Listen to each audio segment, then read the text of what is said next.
kali ini mengetengahkan episode ke-18 dengan judul Swayamwara di Wilwadigna.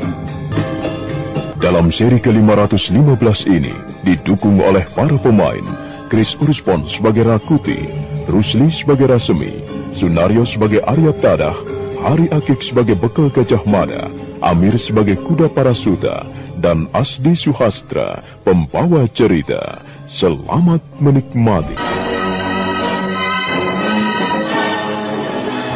Kuda yang ditunggangi Rakuti dan tawanannya, serta kuda Rasemi, segera melesat bagaikan terbang di atas jalan-jalan Majapahit. Mereka terus berkuda menyusuri keremangan malam. Derap kaki kuda terdengar nyaring, membelah suasana hening dan sepi. Dan akhirnya, kuda Parasuta dijebloskan ke penjara bawah tanah.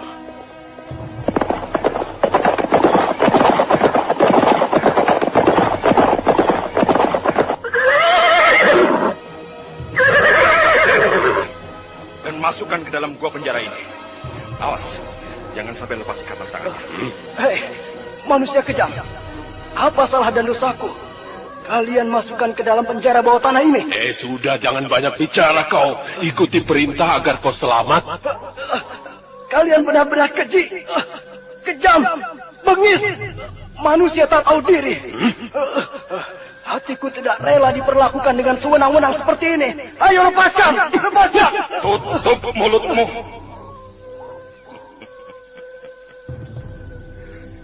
Kalau kau masih bicara, mulutmu akan kusumpal dengan kain bajumu. Ikatan tanganmu akan kuperkuat sehingga kau tidak bisa menggerakkan kedua belah tanganmu. Manusia kejam, ketahuilah, aku tidak takut mendapat perlakuan berupa apapun.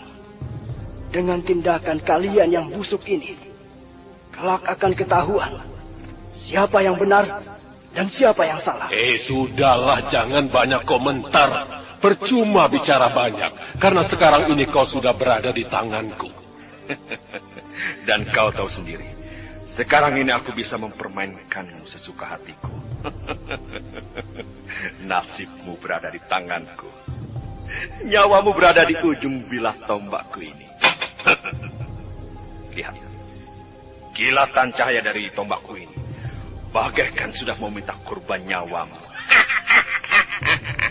Kuda Parasuta, ikuti perintah agar jangan sampai kulitmu tergores oleh tombak Patmayoni si Rakuti. Ayo, sekarang segera masuk ruangan ini. Ayo, ini tempat tinggalmu yang baru. Dua ekor kuda yang ditunggangi Rakuti dan Rasemi, membawa kuda Parasuta, segera melesat meninggalkan pintu gapura Istana Kaputren, menuju sebuah gua bawah tanah.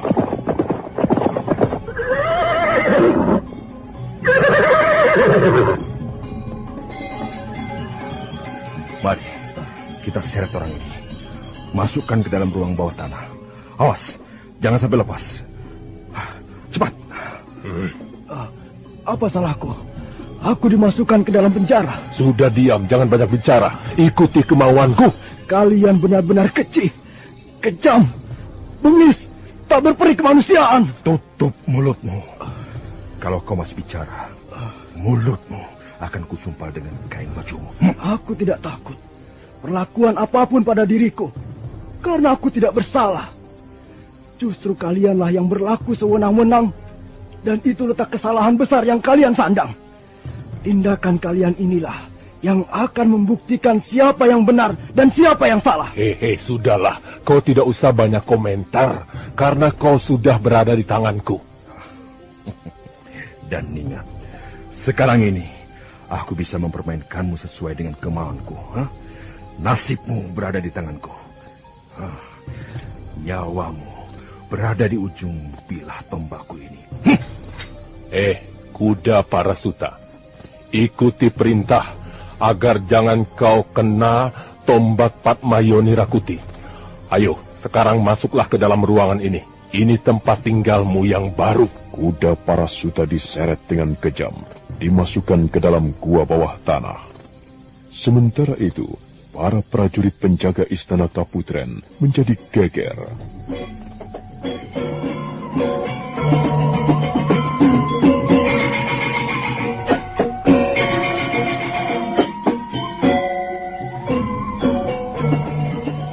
Hei kawan-kawan, kenapa bengong-melongo begitu? Hah?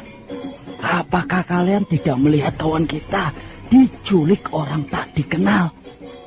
Aku tidak melihat. Aku hanya melihat 2 ekor kuda yang ditunggangi Tuan Rakuti dan Tuan Rasemi melesat melewati pintu gerbang ini. Aku benar-benar dibuat bengong oleh Tuan Rakuti dan Tuan Rasemi yang memacu kuda bagaikan melayang. Kalau aku seperti mereka, aku tidak mau menjadi prajurit jaga seperti ini. Wah, jadi mereka itu Tuan Rakuti dan Tuan Rasemi. Wah, bagaimana kawan-kawan? Itu apa benar? Benar. Ini, lihat. Aku kena totokannya. Tangan dan kakiku sampai babak belur dibuatnya. Tapi kawan, kuda Parasuta dibawa lari oleh Tuan Rakuti dan Tuan Rasemi. Itu merupakan tanggung jawab kita. Wah, bisa-bisa Tuan Putri Raja Patmi akan memarahi kita. Wah, karena kita teledor dan tidak bisa mencegah Tuan Rakuti dan Tuan Rasemi itu. Bagaimana kita bisa mencegahnya, kawan? Tuan Rakuti dan Tuan Rasemi itu mempunyai kedudukan dan kekuasaan. Kita sebagai prajurit harus tunduk kepada mereka. Iya. Tapi, apakah kalian tidak takut hukuman? Apa yang akan dijatuhkan pada kita? Benar, kawan. Dengan kejadian ini, bisa jadi kita dipecat dari prajurit jaga. Akhirnya kita menganggur. Lalu, apa yang harus kita tempuh? Apakah kita segera melapor kepada Tuan Putri Raja Patmi bahwa kuda Parasuta diculik? Lapor kepada Tuan Putri Raja Patmi itu berarti senjata makan tuan, kawan.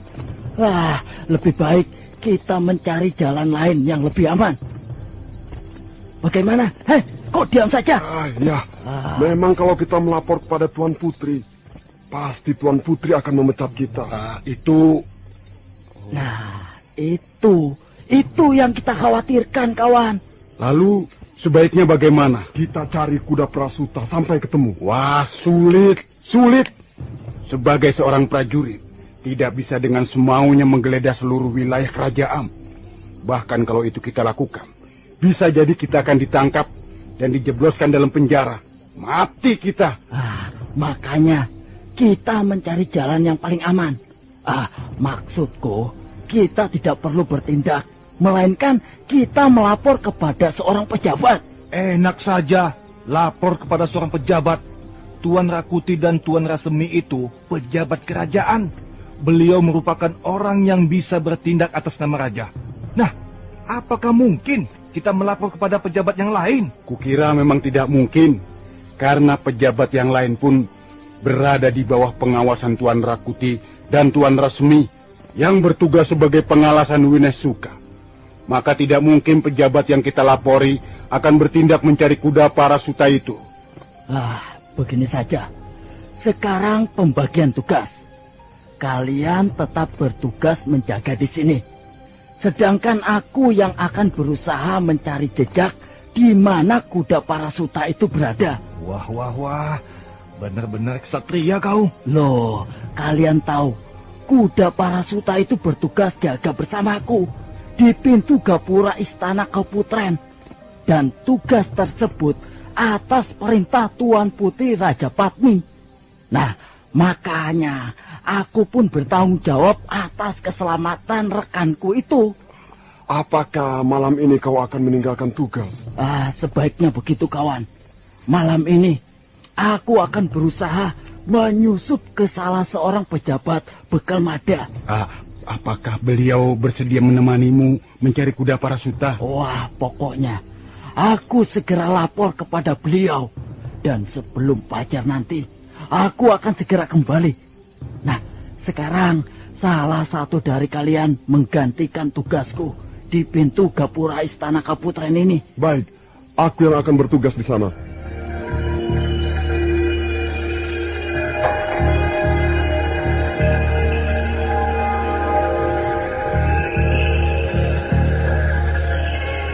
Seorang prajurit jaga segera memacu kudanya, membelah keremangan malam. Pandangan matanya tak putus-putusnya mengawasi sekitar jalan-jalan yang dilaluinya. Setelah dia menempuh beberapa pal jauhnya, dia menghentikan kudanya.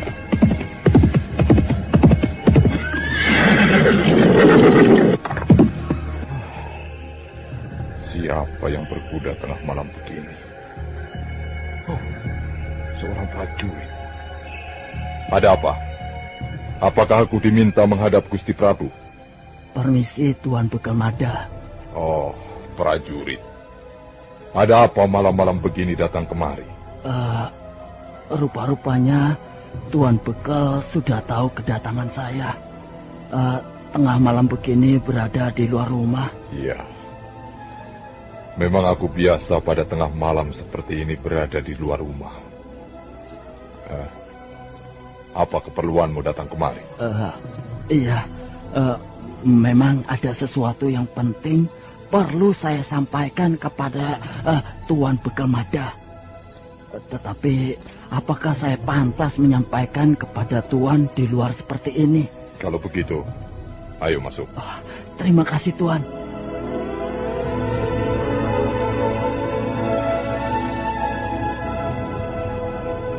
Saya datang kemari, ada sesuatu yang perlu saya laporkan. Dan Tuan Bekel semoga bisa menolong saya. Tentang apa itu? Apakah kau ada persoalan dengan pekerjaanmu? Atau ada hal penting yang ada hubungan denganku? Begini, Tuan Bekel.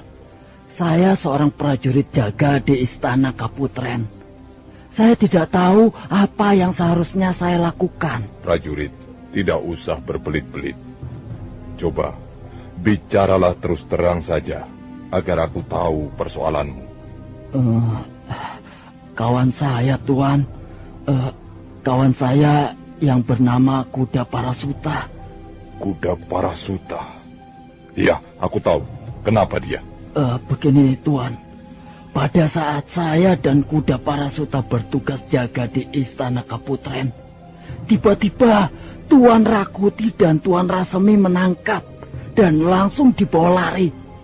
Entah kemana, saya tidak tahu, Tuan. Kurang ajar betul Rakuti dan Rasemi itu. Apakah para prajurit jaga tidak berusaha untuk mencegahnya? Sudah berusaha mencegahnya. Namun Tuan Rakuti dan Tuan Rasemi itu tetap nekat, Tuan. Dan Tuan Bekel tahu sendiri, Tuan Rakuti itu orangnya keras dan berangasan. Apa yang menjadi kemauannya harus terlaksana. Lah, apalagi menghadapi prajurit. Bagi beliau, Pak. Aku tidak suka mereka itu berbuat sewenang-wenang. Apalagi kejadian itu di Istana Kaputren.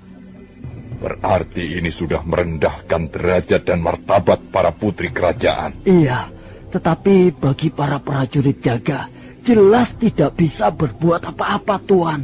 Selain melaporkan kepada Tuan Bekelmada ini, yang saya anggap bisa membela kebenaran. Iya, sudahlah. Itu urusanku. Sekarang kau segera kembali bertugas. Terima kasih, Tuan Bekel. Semoga Tuan Bekelmada bisa menemukan Kuda Parasuta itu berada dalam keadaan selamat. Ya, syukur-syukur pada malam ini juga dia bisa kembali, sehingga tidak menimbulkan pertanyaan dari Tuan Putri Raja Padmi. Iya, baik. Aku akan berusaha mencari Kuda Parasuta. Semoga malam ini juga dia bisa kutemukan dan bertugas kembali. Hati Raja Padmi melekat, darahnya mendidih setelah mendengar Kuda Parasuta ditangkap Rakuti dan Rasemi. Dia tidak dapat beristirahat dengan tenang. Pikirannya terus berputar, mencari cara bagaimana bisa menemukan dan membebaskan Kuda Parasuta. Malam itu juga, dia menemui Aryatada.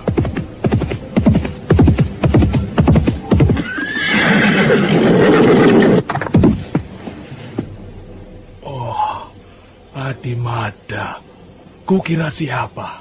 Ayo, silakan. Terima kasih, Kang. Terima kasih. Belum tidur, Kang? Aku biasa tidur larut malam, Adi. Bahkan seringkali aku tidur bersamaan dengan malam berangkat pagi. Setelah aku menyelesaikan tugas-tugas semediku. Wah, kalau begitu kedatanganku ini mengganggu Kakang untuk bersemedi. Oh, tidak, Di. Aku sudah menyelesaikan semuanya. Bahkan aku sudah melakukan pemeriksaan batin yang paling dalam. Malam ini aku bisa menemukan Sang Hyang Bathara Agung dalam inti kehidupan. Aku bertemu dengan hidup yang sesungguhnya. Bahwa hidup itu ada garis keilahian yang selalu nampak dalam inti kehidupan. Nah, apabila kita terapkan dalam kehidupan nyata, kita tidak akan berlaku sewenang-wenang terhadap sesama. Kita tidak akan bersikap iri, dengki, serai. Pokoknya, hidup kita hanya didasarkan dalam satu garis, yaitu cinta kasih. Bagiku belum sampai, Kang. Bahkan apa yang Kakang katakan itu membuatku bingung, seiring kebingunganku sekarang ini. Kenapa, Di? Hah? Apakah ada yang sedang kau pikirkan? Apakah ada keruwetan yang melintang di hadapanmu? Atau mungkin ada silang pendapat dengan orang lain, Di? Ya, sebenarnya apa yang kusampaikan ini ada hubungannya dengan kata-kata Kakang tadi. Yaitu, kita tidak boleh berlaku sewenang-wenang terhadap sesama. Sepertinya kau ini hati-hati, Di. Coba, katakan yang jelas. Apa persoalanmu, Di? Begini, sebenarnya kedatanganku ini diiringi dengan suasana hatiku yang menggelegak. Dan darahku panas mendidih, serta otot-otot dan tulang-tulangku berkarang bagaikan mau perang tanding. Iya, aku tahu kalau tidak ada persoalan serius, tidak mungkin kau datang malam-malam begini. Tapi coba tenangkanlah, mungkin aku bisa ikut memecahkannya, Di. Kang, kuda Parasuta ditangkap Rakuti dan Rasemi, Kang.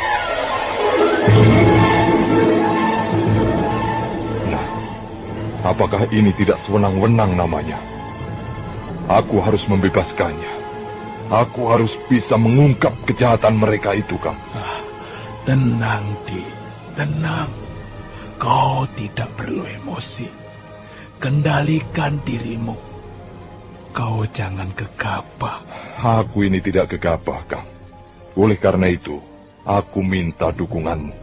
Kalau perlu, kita sama-sama terjun ke gelanggang. Adimada, suasana panas ini akan menjadi lebih panas lagi kalau kau ikut campur. Hendaknya Adimada menimbang-nimbang dalam hati. Apakah tepat saatnya Adimada memancing di air keruh? Coba, Di, pertimbangkan dengan matang. Sebab sekali Adi terjun, dengan sendirinya akan terseret-seret. Bahkan akan dituduh sebagai dalangnya, Di. Aku tidak takut apa yang mereka tuduhkan padaku, Kang. Karena aku akan bicara di atas kebenaran. Aku akan berbicara benar demi kebenaran. Iya, di hadapanku kau bisa berkata begitu. Tetapi di hadapan mereka, sepatah kata pun kau tidak bisa berbicara. Nah, justru kalau kau berbicara, mereka akan mengorek apa yang ada dalam pikiranmu. Nah, maka lebih baik kau tidak bertindak sejengkal pun. Jadi, Kakang menghalang-halangiku? Aku tidak bermaksud menghalang-halangimu. Tetapi aku menghendaki agar kau melihat dari jauh apapun yang terjadi pada saat-saat seperti ini. Aku tidak mau kau kecebur dan tenggelam dalam persoalan yang akan merugikan dirimu sendiri. Dan begitu juga aku. Jangan sampai apa yang kau alami akan menyeret atau membawa-bawa namaku. Nah, Adi Pegalmada, sekarang tenangkanlah hatimu dan pikiranmu. Sulit, Kang.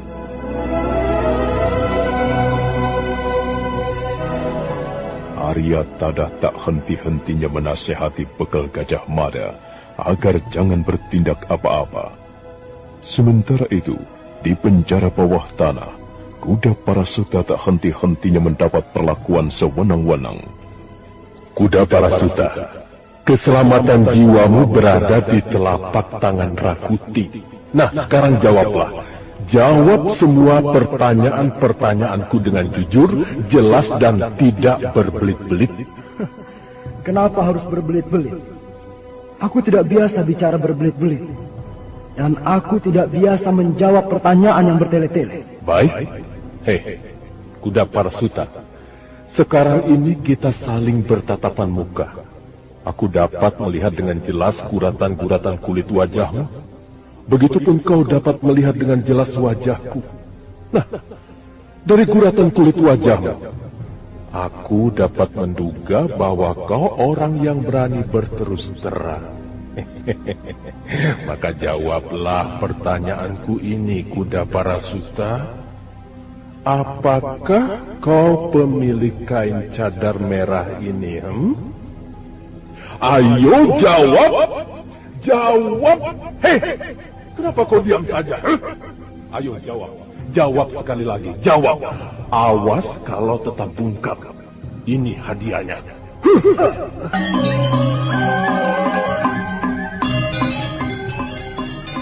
Di penjara bawah tanah, Kuda Parasuta mendapat perlakuan sewenang-wenang. Rakuti dan Rasemi tak henti-hentinya memberondong dengan pertanyaan-pertanyaan yang harus dijawab oleh Kuda Parasuta. Hei, Kuda Parasuta.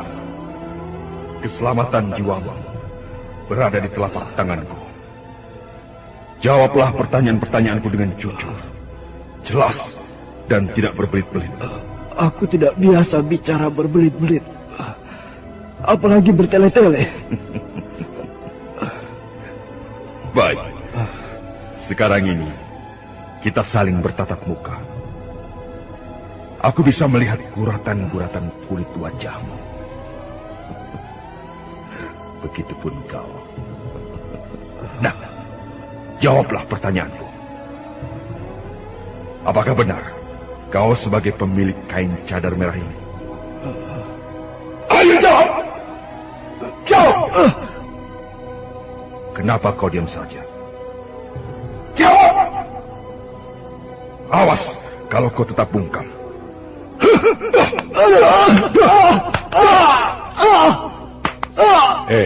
Kuda Parasuta. Aku minta kau buka mulut, jangan mempermainkan kami. Di dalam gua ini, segala kemungkinan bisa saja terjadi tanpa ada orang lain tahu dan akan menolongmu. Ayo, apakah benar kain cadar merah ini kau sebagai pemiliknya?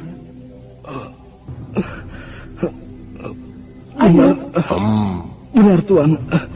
Sayalah pemiliknya. Kalau kau pemiliknya, kenapa kau tidak berterus terang? Ingat, Kuda Parasuta, kau tidak akan disakiti kalau menjawab semua pertanyaan yang harus kau jawab berdasarkan kejujuranmu. Saya tahu, Tuan. Tapi saya tidak akan menjawab pertanyaan yang menyangkut harga diri saya, martabat saya, apalagi pertanyaan yang sangat menjatuhkan dan memojokkan saya. Baik. Baik. Sekarang berlutut di hadapanku. Berlutut! Ayo berlutut! Kau diam saja, Kuda Parasuta. Ini perintah Tuan Rakuti. Semua perintahku. Tidak ada yang berani membantah seperti kau. Tetapi kenapa kau malah melototi aku? Ayo berlutut! Baiklah. Aku berlutut. Membungkuk!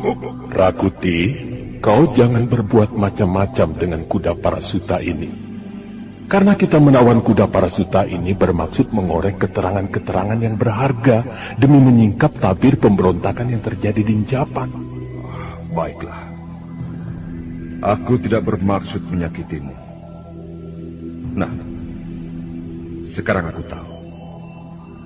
Apakah kau mempunyai hubungan dengan para perusuh di sekitar desa Japan yang berjarak 13 pal sebelah utara kota Raja Majapahit? Sekali lagi, kuda Parasuta. Apakah kau ada hubungannya dengan para perusuh di sekitar desa Japan? Rakuti, bujuklah dengan kata-kata manis. Karena aku melihat badan wadah kuda Parasuta ini mudah terpikat dengan kata-kata rayuan manis. Aku tidak bisa membujuk dengan rayuan. Aduh. Yang aku miliki adalah kekerasan. Nah, kuda Parasuta ini pantas dicambuk. Ayo, kuda Parasuta. Sekarang kulepaskan ikatan tanganmu.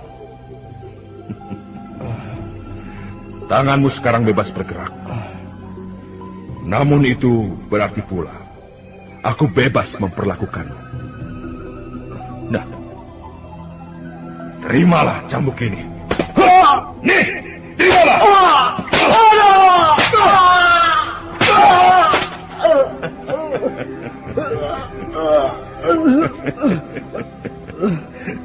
Sekarang kau baru membuka mulutmu yang bungkam itu. Tapi cambukan ini tidak akan berhenti. Tidak akan berhenti sampai kau mengaku bahwa kau mempunyai hubungan dengan perusuh di Japan itu. Ayo jawab! Tutup mulut lagi. Oh, rupa-rupanya cambukku sudah tidak mempan membuka mulutmu. Sekarang rambutmu. Betapa bagusnya apabila rambut di kepalamu ini kucabuti satu persatu. Cukup, Rakuti. Apa yang kau lakukan ini tetap percuma dan sia-sia. Toh kau belum juga mendapatkan sepatah kata pun dari mulut kuda Parasuta. Kuda Parasuta, aku begitu kagum ketabahanmu dalam menghadapi kungkungan ini. Tapi sayang, dari mulutmu yang bisa berbicara banyak, tidak sepatah kata pun kau ucapkan. Apa ada maksud yang lebih dalam kau membungkam mulutmu ini? Coba bicaralah, agar aku dapat mendengar suara emasmu itu. Ayo. Oh, sudahlah, Rasmi. Aku yang akan bertindak menangani si akal bulus ini. Iya, aku memang tidak menemukan cara lain selain dengan kekerasan, Rakuti. Tetapi aku pesan, jangan sampai nyawa kuda Parasuta ini dilenyapkan. Untuk apa orang ini dibiarkan hidup? Kuda Parasuta, kau lihat tombak ini?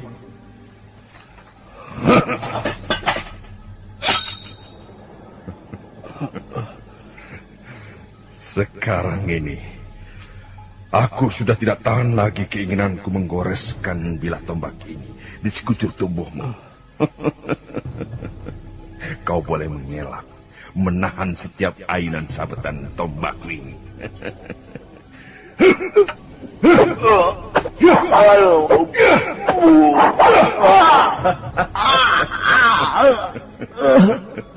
Wajahmu sudah mencucurkan darah. Namun aku belum puas. Kedua belah tanganmu akan kuikat.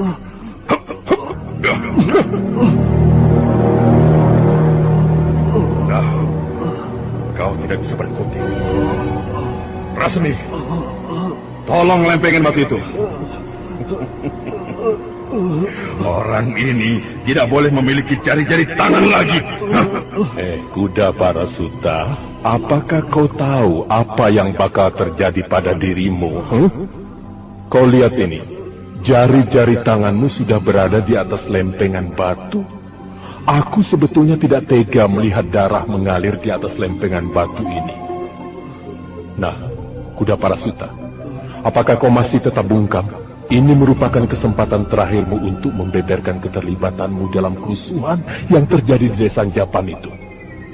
Kau buka bibirmu, lalu keluar sepatah kata menyatakan ada hubunganmu dan keterlibatanmu dengan para perusuh itu. Maka kau akan selamat. Rasmi, kau tidak perlu berulang-ulang memberikan pertanyaan yang sama. Lihat, tanganku sudah gatal. Ingin merajahkan tombakku ini di atas jari-jari Kuda Parasuta ini.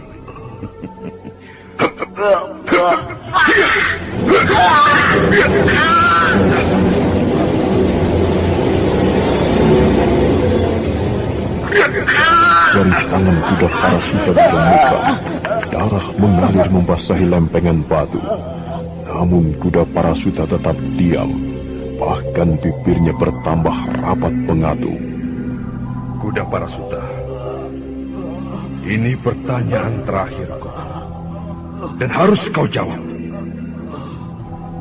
Apa dan mengapa kau lari ke istana Kaputren? Apakah?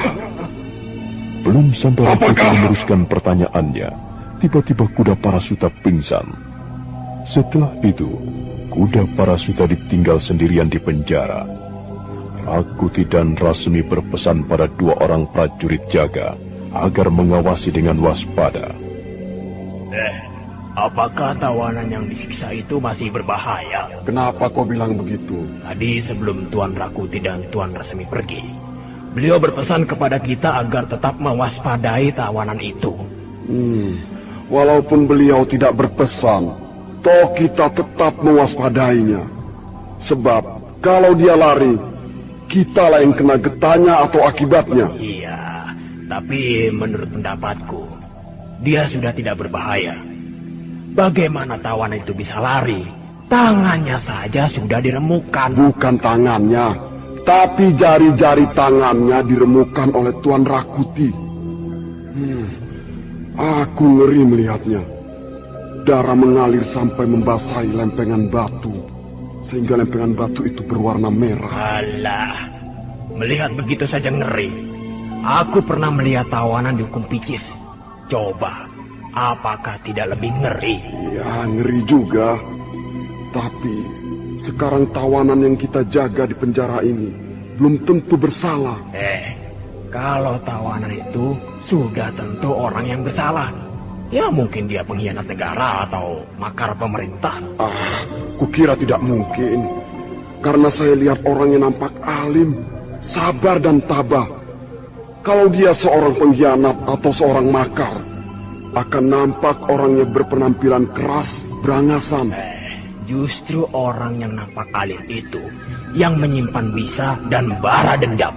Kalau dendam, lalu dendam kepada siapa? Apakah dendam dengan Tuan Rakuti? Yang jelas, orang itu bersalah. Setidak-tidaknya di hadapan Tuan Rakuti. Tapi itu bukan urusan kita. Urusan kita adalah bertugas menjaga gua penjara ini. Dan jangan sampai ada tawanan lari. Kelihatannya orang itu mulai siuman. Iya. Aku dengar desahannya. Dia mulai bangun. Kuat sekali orang itu. Darah keluar begitu banyak. Tapi kulihat dia tetap kuat dan sehat. Hati-hati. Jangan sampai dia melarikan diri. Mana mungkin dia bisa melarikan diri. Toh pintu gua penjara ini sudah ditutup dengan batu berat. Sedangkan untuk melihat tawanan di dalam penjara ini, hanya bisa mengintip dari celah-celah lubang kecil. Kalau dia memiliki ajian segala geni, seperti yang dimiliki Tuan Rakuti, Batu sebesar apapun tidak merupakan halangan. Mana mungkin? Mana mungkin dia memiliki ajian segara geni seperti yang dimiliki Tuan Rakuti? Pasti dia akan mengadakan perlawanan, dan Tuan Rakuti tidak bakalan bisa seenaknya sendiri memperlakukan tawanan itu. Sudahlah. Kenapa malah kita bicara ngelantur? Ya, yang bukan urusan kita. Iya ya, aku baru sadar. Kita ini hanya prajurit penjaga penjara. Salah ngomong, bisa-bisa kita dipecat. Dan akhirnya menganggur. Masih untung kalau nganggur. Kalau kita dijebloskan dalam penjara seperti tawanan itu, apakah tidak sengsara? Iya ya. Lihat. Tawanan itu mengobati luka-lukanya dengan air liurnya. Apakah dia seorang tabib? Tapi kenapa di penjara? Sudah, itu bukan urusan kita. Yang penting sekarang ini kita melaksanakan tugas sebaik mungkin.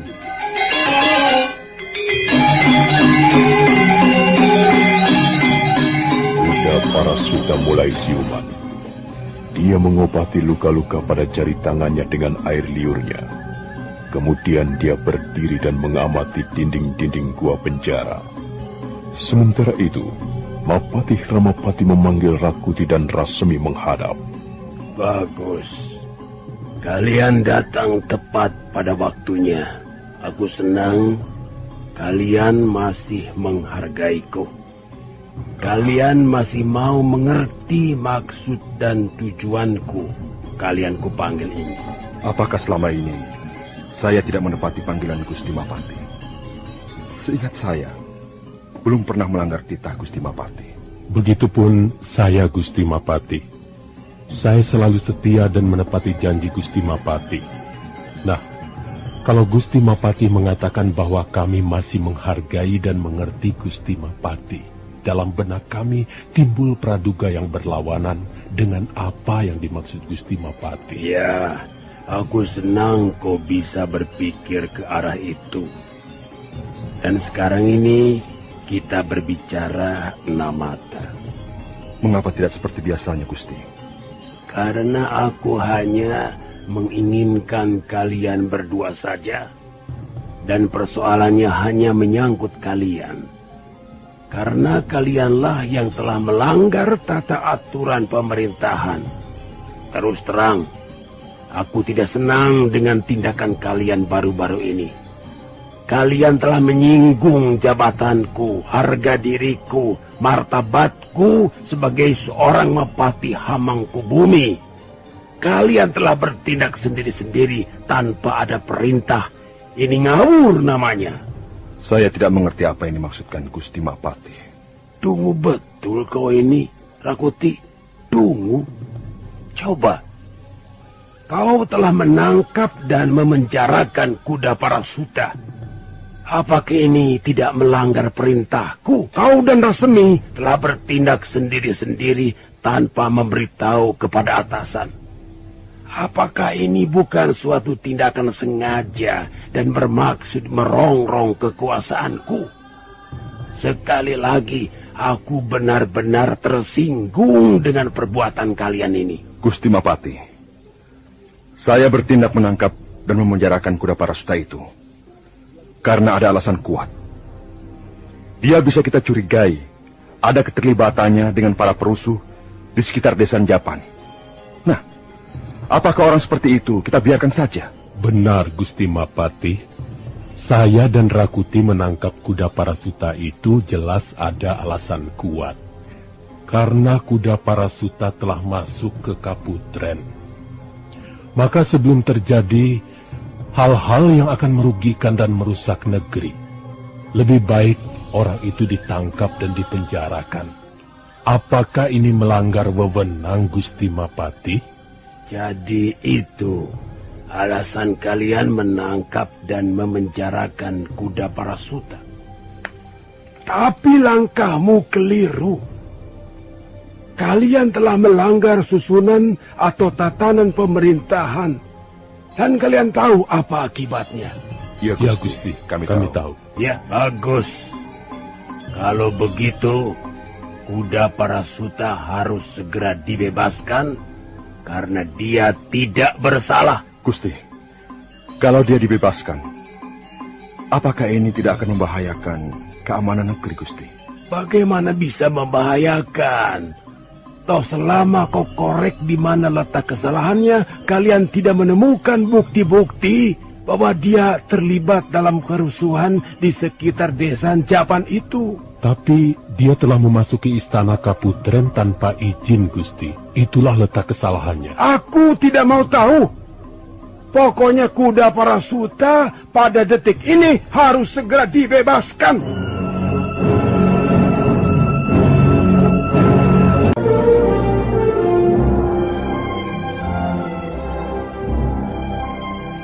Mapati Hamangkubumi Ramapati merasa tersinggung dengan tindakan Rakuti dan Rasemi menangkap dan memenjarakan kuda Parasuta. Ramapati menyuruh Rakuti dan Rasemi agar segera membebaskan kuda Parasuta karena dia tak bersalah. Aku minta agar kuda Parasuta segera dibebaskan dari penjara karena dia tidak ada bukti melakukan kesalahan. Tapi dia telah nekat memasuki istana Kaputren tanpa izin. Itu letak kesalahannya, Gusti. Dan lagi, kalau dia dibebaskan, apakah itu tidak akan membahayakan negeri, Gusti? Mengingat dia itu dapat kita curigai ada kaitannya dengan para perusuh di sekitar desa Japan. Apakah bukti-bukti dapat kau temukan? Bagaimana kami bisa menemukan bukti-bukti keterlibatannya dengan para perusuh itu, Gusti Mapati? Karena dia bungkam, tidak keluar sepatah kata pun dari bibirnya. Oleh karena itu, kalian tidak mendapatkan bukti-bukti yang jelas dengan kaitannya para perusuh itu. Nah, aku minta pada detik ini juga, kuda Parasuta harus segera dibebaskan. Rakuti dan Rasemi segera menuju penjara kuda Parasuta. Rakuti nampak kesal dengan sikap Mapati Hamangkubumi Ramapati. Namun Rasemi berusaha menenangkan hati sahabatnya. Rakuti, apa-apaan kau membanting pedangmu? Aku benar-benar kesal dengan sikap Gusti Mapati yang tak tahu diri itu. Sudah terang dan jelas, kuda Parasuta itu bersalah dan ia pantas masuk penjara. Tetapi kenapa ia dibebaskan? Sudahlah, itu tidak usah kau sesali, Rakuti. Karena kita telah menyampaikan kepada Gusti Mapati bahwa kuda Parasuta itu melanggar tata cara kerajaan, terutama istana Kaputren. Tapi apa hendak dikata Gusti Mapati? Ya tidak mau tahu. Tidak mau tahu sanggahan-sanggahan kita. Justru cenderung membela kuda Parasuta. Ya sudahlah. Itulah yang membuat hatiku menjadi jengkel. Seandainya Gusti Mapati itu seorang prajurit, pedangku ini akan kutusukkan di ulu hatinya. Sabar, Rakuti, sabar, sahabatku. Sabar. Orang sabar itu kelak akan memetik hasil berlimpah. Hendaknya kau itu sabar dan jangan gegabah.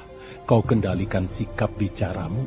Aku tidak mau melihat kau menjadi korban kekesalanmu dan kejengkelanmu, Rakuti. Hati ini sulit dikendalikan. Rasanya mau meledak dan menumpahkan kejengkelanku kepada Mapati Dungu itu. Kau jangan asal bicara. Kalau sampai didengar Gusti Mapati-Pati, bisa langsung dipancung kepalamu itu. Lebih baik dipancung daripada hati ini tersiksa dengan sikap busuk itu. Ya, kalau kita pikir memang Gusti Mapati-Pati itu merupakan sebuah hambatan untuk memperoleh kemajuan. Nah, hambatan itulah yang harus kita habisi, Rasemi.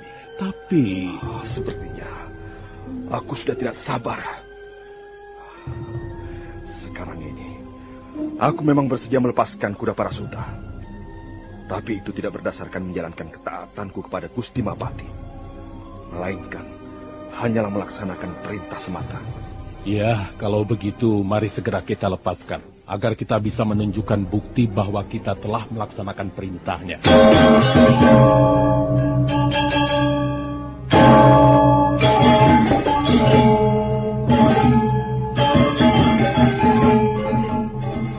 Rakuti dan Rasemi segera melepaskan kuda Parasuta. Namun hati mereka bagai tertunjam anak panah.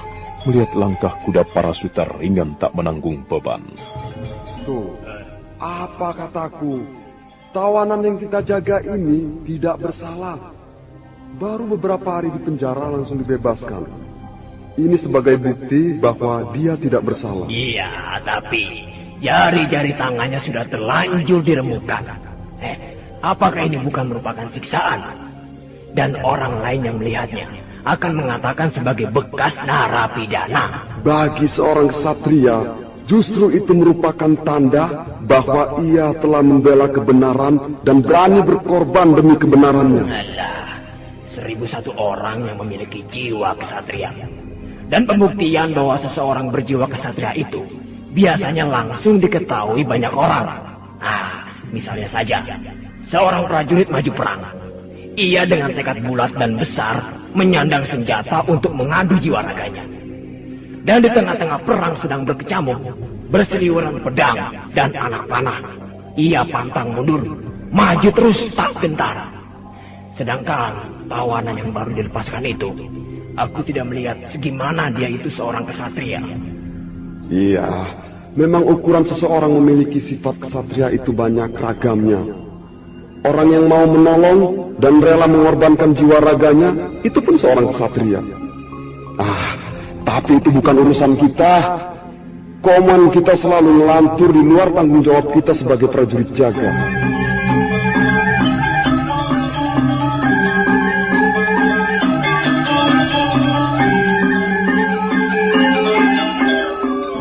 Kuda Parasuta telah lepas bebas. Sementara itu, rampokan dan kerusuhan semakin merajalela. Mapati Hamangkubumi mengadakan sidang dengan 7 pengalasan Winesuka di Balai Agung. Sidang ini kita mulai. Aku memanggil kalian ingin menyampaikan sebuah berita buruk yang sedang berkecamuk di beberapa wilayah Majapahit, terutama di wilayah Majapahit bagian selatan. Rasmi, bagaimana? Apakah terjadi kerusuhan seperti di desa Japan, Gusti Mapati? Benar, Rasmi. Caranya pun sama, yaitu merampok dan menyerang penduduk. Menurut laporan yang kuterima, sudah ada beberapa penduduk yang dijarah rayah dan dibunuh. Nah, perampokan dan kerusuhan tersebut, kalau tidak segera diatasi, pasti lama-kelamaan akan merembet ke seluruh wilayah negeri. Kalau sudah meluas, akan terlalu sulit untuk mengatasinya. Benar, Gusti. Saya kira, kalau tidak segera diatasi atau ditumpas, bisa jadi, dengan sekejap saja, akan menggoncangkan seluruh penduduk dan pemerintahan negeri Majapahit. Dan saya tidak rela negeri ini dijadikan korban perayahan para perampok. Iya. Aku pun tidak rela penduduk yang tak bersalah dijadikan korban. Benar, Rawedeng. Kita harus membela penduduk, karena penduduk adalah tulang punggung negeri. Kalau penduduk lemah, maka negeri akan lemah. Dan akhirnya raja, Mapati, para pejabat pengalasan Winesuka, dan para pejabat lainnya akan ambruk. Pemerintahan negara akan hancur, lebur, dan runtuh. Hal itu jangan sampai terjadi di negeri Majapahit ini. Aku tidak rela Majapahit menjadi korban perampokan dan para perusuh. Mereka itu harus dihabiskan dan dilenyapkan. Tapi itu jangan hanya pada omong kosong saja, Rayoyo. Kita harus membuktikan. Sebentar. Kalian jangan bicara sendiri-sendiri. Di sini aku yang mengundang. Tadi aku baru menyampaikan tentang perampokan dan kerusuhan yang terjadi di wilayah Majapahit bagian selatan. Tetapi karena kalian tidak mendengar ajakanku untuk mencari cara bagaimana menumpas para perampok dan perusuh itu. Maaf, Gusti Mapati. Kami ini sebenarnya ingin langsung tanggap dan segera mengatasi para perusuh itu. Ya, jadi kami secara spontan mengutarakan pendapat, Gusti. Yang penting sekarang ini siapa-siapa yang akan bertugas menumpas para perusuh itu. Saya kira semuanya bersedia, Gusti. Bagus itu. Namun tidak perlu semuanya berangkat ke medan laga. Loh, kenapa Gusti Mapati? Apakah Gusti ragu akan kekuatan kami? Aku tidak meragukan kekuatan kalian. Tapi untuk mengatasi para perusuh itu tidak perlu dengan kekuatan penuh. Yang penting kalian bisa membuktikan bahwa kalian prajurit tangguh. Saya siap, Gusti. Sekarang ini pun saya siap berangkat. Aku tahu kau siap, Rakuti, aku tahu. Tapi duduklah dulu, jangan mentang-mentang siap lalu berdiri membelakangiku dan teman-temanmu. Itu namanya prajurit konyol. Tahu, konyol itu. Ayo, kembali duduk. Ayo. Maaf, Gusti. Ya. Saya sampai lupa berada di hadapan Gusti Mapati dan rekan-rekan saya. Karena begitu mendengar ada perusuh, bayangan dalam pikiran saya langsung mengendus tombak dan menusukkannya. Ya, tapi hargai sedikit rekan-rekanmu ini. Mereka ini juga punya tekad berangkat ke medan laga dan langsung memimpin prajurit tempur. Maaf, Gusti. Ayah, tapi kalian sabarlah dahulu. Aku belum memberi perintah siapa yang harus berangkat melaksanakan tugas.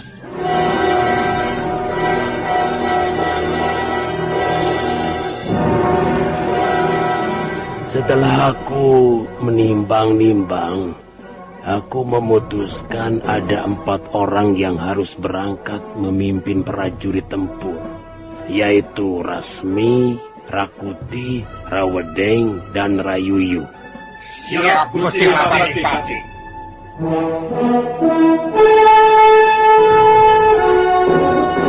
Rasmi, Rakuti, Rawedeng, dan Rayuyu ditugasi mengamankan wilayah Majapahit bagian selatan di sekitar Candi Sorabana. Pagi hari nan cerah, mereka bersama 1000 orang prajurit berkumpul di alun-alun tengah.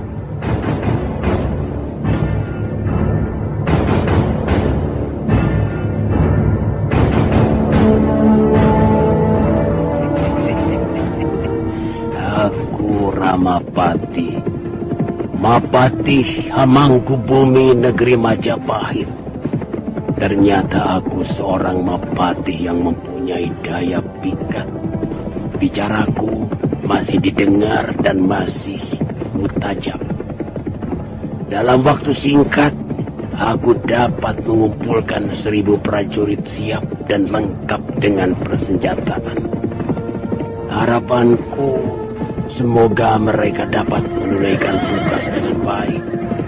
Mereka dapat membuktikan prajurit-prajurit tangguh menumpas setiap kerusuhan yang terjadi di seluruh wilayah negeri ini. Agar negeri Majapahit tetap jaya, begitupun namaku akan lebih harum di antara pejabat kerajaan dan rakyat. Setiap persekongkolan yang akan merongrong kewibawaanku bisa tumpas tanpa aku harus terjun ke gelanggang. Sekarang aku masih mempunyai tangan-tangan kuat dan kuku-kuku tajam untuk memperkokoh kedudukanku jabatan. Dengan begitu, tidak ada orang yang akan mencari kesempatan untuk menggigitku.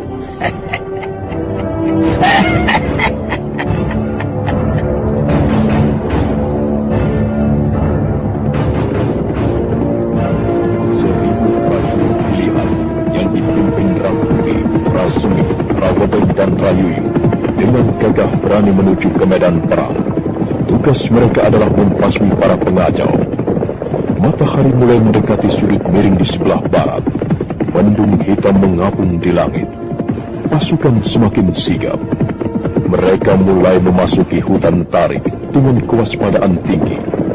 Sementara hari semakin gelap, mereka keluar dari hutan dan di hadapan mereka membentang sebuah desa yang sepi. Sepi bagaikan tak berpenghuni. Tiba-tiba ada bayangan berkelebat, disusul anak panah berseliweran.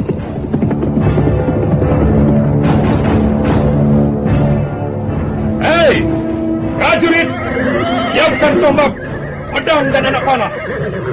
Semua hendaknya dalam siap siaga tinggi. Rakuti, lebih baik sekarang kita pecah pasukan kita ini. Baik, Rasmi. Kita sebar dan kita kepung desa di depan mata kita itu. Rupa-rupanya sedang terjadi sesuatu. Dan malam ini kita harus bisa mengatasinya, Rakuti. Baik. Prajuritku akan mengepung dari sebelah utara. Prajuritmu, Rakuti, dari sebelah selatan. Prajurit Rawedeng dari sebelah barat. Sedangkan prajurit Rayuyu dari sebelah timur. Kita kepung rapat. Jangan sampai ada celah yang bisa dipakai melarikan diri. Siap. Kita laksanakan dengan hati-hati dan penuh waspada. Tuan, tolong Tuan. Di sana rumahku sedang terjadi perampokan, Tuan. Rumah kami di Jarah Raya, Tuan. Rumahmu di Jarah Raya? Iya, benar, Tuan. Tolonglah, Tuan. Mereka sedang menyikat harta benda dari warga desa Kuranji, Tuan. Desa Tolonglah. Ini? Desa Kuranji? Iya, Tuan. Tolonglah, Tuan. Jangan sampai mereka melarikan diri sebelum Tuan berbuat sesuatu. Tuan, para perampok itu kejam sekali, Tuan. Baik, aku segera ke sana.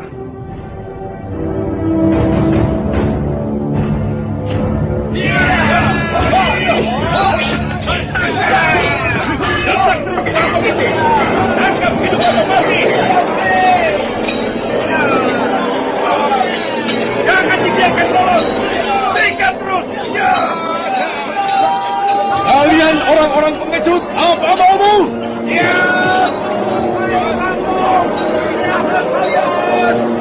Jangan gentar, kawan! Pertarungan antara para prajurit Rakuti dengan para perampok begitu seru.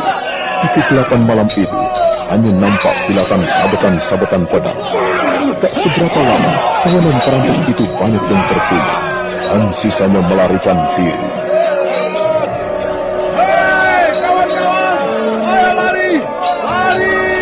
Tinggalkan barang-barang itu. Lari cepat. Kejar perampok yang melarikan diri itu. Jangan sampai lolos. Ayo kejar. Habiskan mereka semua. Jangan biarkan satu pun yang lolos.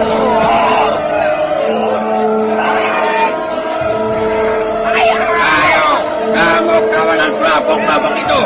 Bebaskan desa Kuranji dari wong-wong huru hara.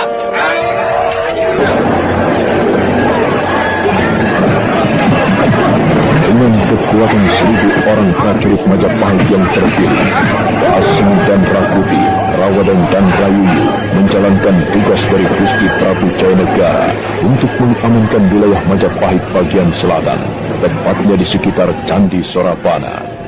Dan di desa Kuranji, mereka menemukan kawanan perampok yang tengah menjarah harta benda warga desa.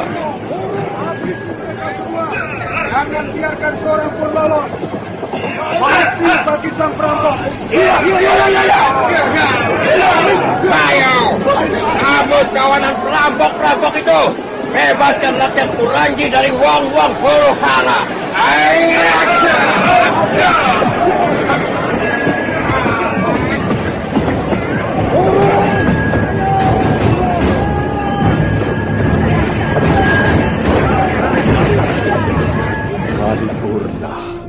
Semua sudah selesai.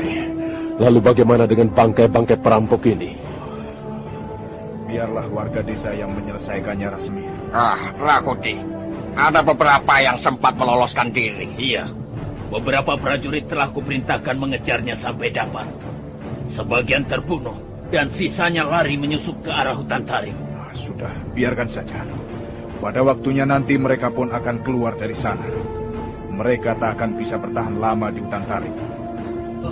Tuan, tuan yang gagah perkasa. Oh, terima kasih Tuan. Wah, terima kasih Tuan. Jika tuan-tuan terlambat datang, sudah tentu desa kami dijarah ludes oleh kawanan perampok-perampok ini, Tuan. Bapak Kepala Desa, singkirkan mayat-mayat itu. Bersihkan desa Kuranji ini dari bau bangkai manusia perampok itu. Ya Tuan, ya. Nanti segera kami bersihkan bersama warga desa ini. Sekali lagi Tuan, kami menghaturkan sembah nuwun. Rasmi, kita tak bisa berlama-lama di desa Kuranji. Ayo, kita teruskan berkeliling mengamankan wilayah selatan ini. Baik, Rakuti. Rawedeng, Rayuyu, perintahkan semua prajurit meneruskan perjalanan. Baik Rasmi. Baik. Ayo Rayuyu. Prajurit, kita teruskan perjalanan.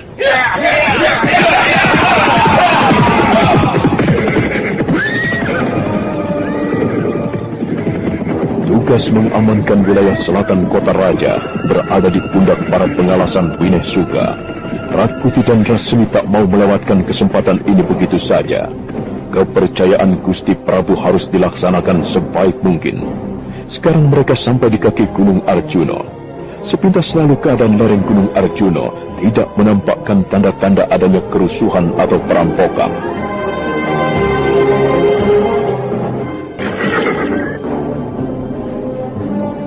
Mengapa berhenti Tuan Putri? Sebentar ayo. Aku merasa bakal ada sesuatu di depan kita. Apakah kita akan mengambil arah lain, Yunda? Tidak perlu. Kalau begitu, sebaiknya kita suruh orang-orang kita untuk waspada. Iya, perintahkan semuanya untuk waspada, Paman. Nandaka, Pradipa, perintahkan semuanya untuk siap dan waspada. Baik, Tuan Pranayam. Kawan-kawan, semua dalam keadaan siap dan waspada. Baik. Saudara-saudara, mungkin sebentar lagi kita akan menghadapi kawanan perampok lain. Atau barangkali akan berpapasan dengan prajurit-prajurit Majapahit. Namun apapun dan siapapun yang bakal kita hadapi, hendaknya tinggikan semangat kalian. Kelompok pendekar bunga putih, pantang undur atau menyerah demi perjuangan luhur yang kita cita-citakan. Marilah saudara-saudaraku, kita berjuang saling bahu-membahu, berjuang demi rakyat kecil. Saudara-saudaraku, perjuangan kita masih panjang. Perjuangan ini tidak mengenal henti sebelum kelak kita kembali ke Majapahit. Sebab itu saudara-saudaraku, acungkan lenganmu tinggi-tinggi, asah pedangmu tajam-tajam, kobarkan api di dadamu. Kita berjuang demi kebenaran dan kejujuran.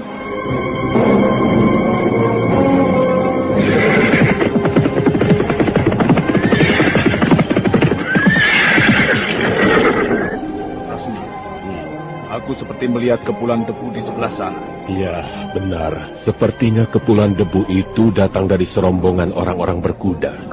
Bagaimana? Apakah rombongan kita bagi dua? Rasanya lebih baik begitu. Kalau benar itu kawanan perampok, kita bisa menyergap mereka dari arah depan dan belakang. Baik. Kita bagi dua kelompok. Aku dan Rasmi menghadang mereka dari depan dengan 500 prajurit. Sedang 500 prajurit lainnya ikut bersama Rawedeng dan Rayuyu untuk membokong mereka dari belakang. Bagus sekali itu Rakuti. Jepit mereka di tengah-tengah. Tangkap hidup-hidup pemimpinnya. Iya, habisi para perusuh, perampok, pembuat onar Majapahit. Selama orang-orang seperti itu masih hidup dan berkeliaran, selama itu pula negeri Majapahit tidak akan pernah tenang. Bumi Majapahit harus bersih dari cendawan-cendawan kerusuhan. Bumi gonjang-ganjing. Majapahit tak boleh bergeming. Mati untuk sang perusuh. Hiya, hiya, hiya, hiya.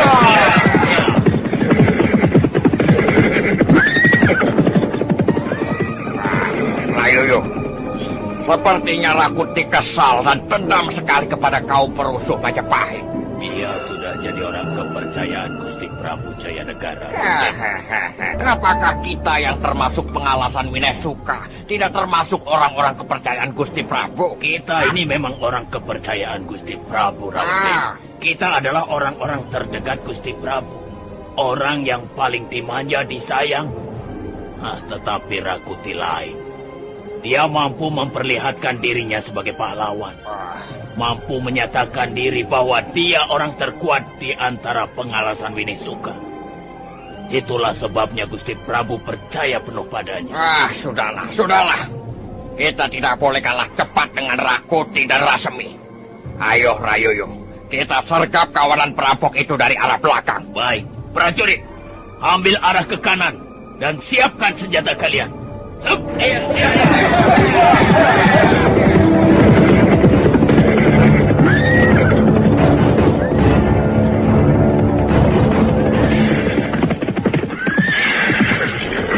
Berapa jalan di lereng Gunung Arjuna ini?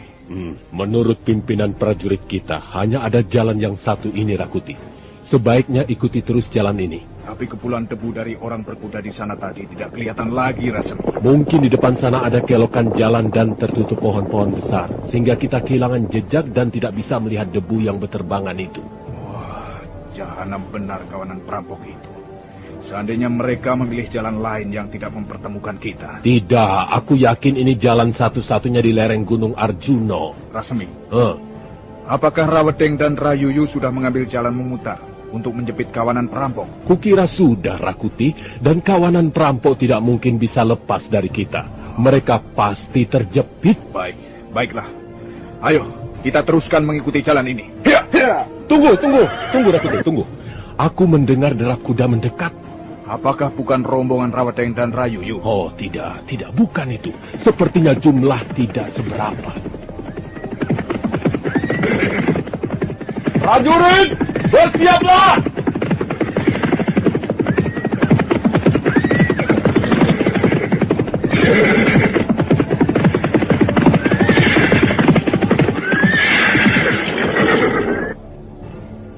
Setan alas, ketele.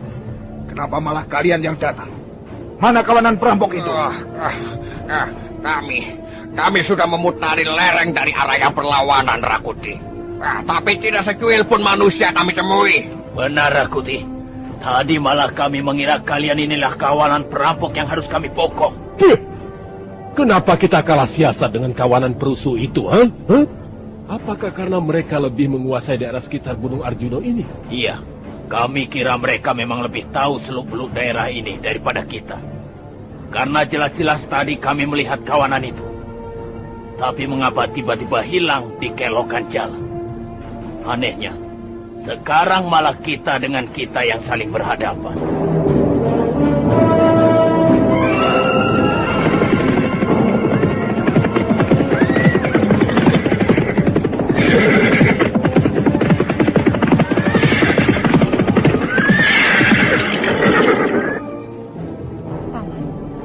Sekarang mereka telah saling berhadapan. Rupanya mereka kesal karena kehilangan jejak. Benar, Tuan Putri. Mereka seperti saling menyalahkan satu sama lain. Yunda, keadaan mereka sedang lengah. Mereka tidak dalam suasana siaga dan waspada. Sebaiknya kita sergap mereka. Benar, Tuan Putri. Kita harus segera menyerang sebelum mereka sadar akan keadaannya. Baik, segera kenakan cadar masing-masing. Nandaka, Pradipa, perintahkan semua untuk memakai cadarnya. Kita akan segera menyergap prajurit-prajurit Majapahit di bawah itu. Baik, Tuan Pranayam. Teman-teman, kenakan cadar kalian masing-masing dan siapkan senjata kalian. Siap. Saudara-saudaraku, sebentar lagi kita akan berhadapan dengan prajurit-prajurit Majapahit. Kita memang bukan musuh Majapahit, tetapi jika mereka menemukan kita, pasti mereka akan menghantam kita. Jadi jelasnya, layani seadanya. Karena musuh kita yang sesungguhnya adalah para kawanan perampok, para kepala desa maupun wedana yang haus keringat rakyat. Kelompok pendekar bunga putih tetap mengemban tugas mengayomi rakyat, membela yang kecil dan kaum tertindas. Dan kalau sekarang kita harus berhadapan dengan prajurit Majapahit, maka itu hanya karena terpaksa dan dipaksa keadaan. Ingat, saudara-saudara, jangan bertindak semaunya. Hindarkan pertumpahan darah. Jumlah kita memang tidak seberapa dibanding mereka. Dan nampaknya mereka terdiri dari para prajurit pilihan. Tetapi aku yakin kalian pasti bisa mengatasinya. Baiklah, sekarang kita bersiap. Mari kita songsong mereka. Semuanya siap? Kami siap, Tuan Putri. Kami siap. Marilah kita mulai.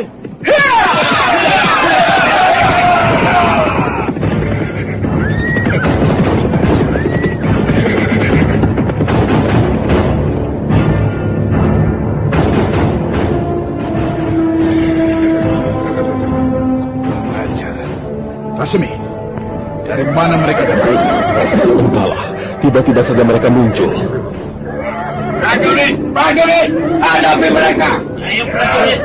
Mati bagi sang perusuh. Ayo.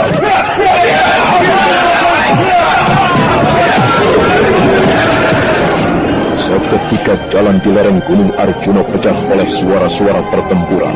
Kelompok pendekar bunga putih merangsak terengginas. Para prajurit Majapahit pilihan merasa kikuk dan terdesak. Mereka menghadapi serangan para penyerbu dengan suasana panik.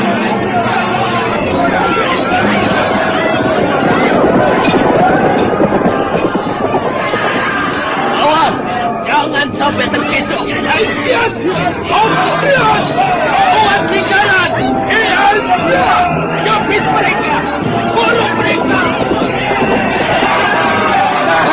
Tahan dong. Jangan biar tertolong. Rawedeng dan Rayuyu berteriak-teriak memberi aba-aba sambil menyabetkan pedangnya ke kiri dan ke kanan. Kelompok pendekar bunga putih tak ada yang merasa gentar. Mereka bertempur sambil melihat ke arah pimpinannya, Putri Tunggadewi. Prana yang nampak mengamuk dengan lengan tunggalnya. Ayu Wandira tak kalah gesit dengan suaminya. Ia merangsak dengan lincah sambil sesekali melemparkan ujung-ujung selendang kuningnya. Ujung-ujung selendang kuning itu menggeletar, menimbulkan percikan api dan ledakan di udara. Nah, saudara pendengar, bagaimanakah kisah selanjutnya? Silakan menunggu seri berikutnya. Sampai jumpa.